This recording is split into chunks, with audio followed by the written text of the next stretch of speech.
Ces dernières années, quelques affaires de piratage et vol de données personnelles ont défrayé la chronique.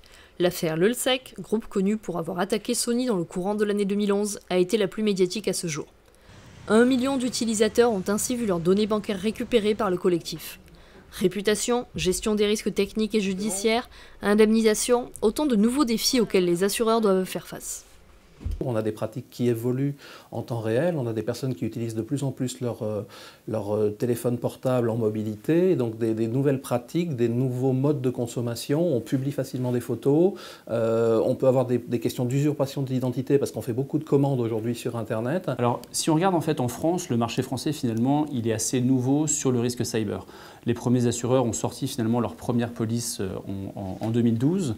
Alors il est vrai que je dirais alors déjà, le web et l'utilisation du web d'une manière générale a fait qu'accentuer, je dirais, cette problématique. Les réseaux sociaux ont été un deuxième élément. Et puis effectivement, on l'a vu avec un cas comme Sony, où voilà, de plus en plus, effectivement, il y a des problématiques qui ont vu le jour, qui ont été fortement relayées dans la presse.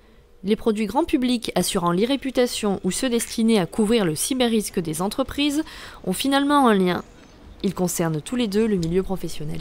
Les premiers concernés aujourd'hui sont les grandes entreprises, puisque c'est les entreprises qui ont un service d'assurance et qui ont su être concernées par ce problème, qui sont sensibilisés au problème. Donc aujourd'hui, sur les secteurs de la PME, PMI, c'est à nous et aux courtiers d'aller informer ces entreprises sur ces problématiques et sur ces expositions d'assurance. On a deux clients types, c'est en effet le cadre ou le commercial qui a besoin d'avoir une image parfaite sur Internet parce qu'il rencontre au quotidien des nouveaux clients, des nouveaux interlocuteurs et ces interlocuteurs vont aller chercher des renseignements au préalable sur Internet en tapant son nom. Qu'il s'agisse de la perte d'activité suite à un piratage ou du déficit d'image auquel tout un chacun peut se retrouver confronté suite à une recherche de son nom sur Internet, les assureurs ne font pas qu'indemniser les souscripteurs.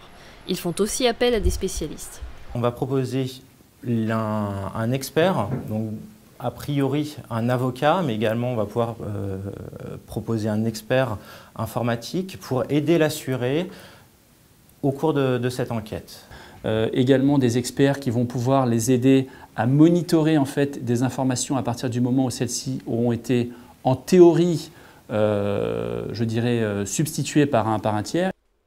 Le marché reste encore à conquérir.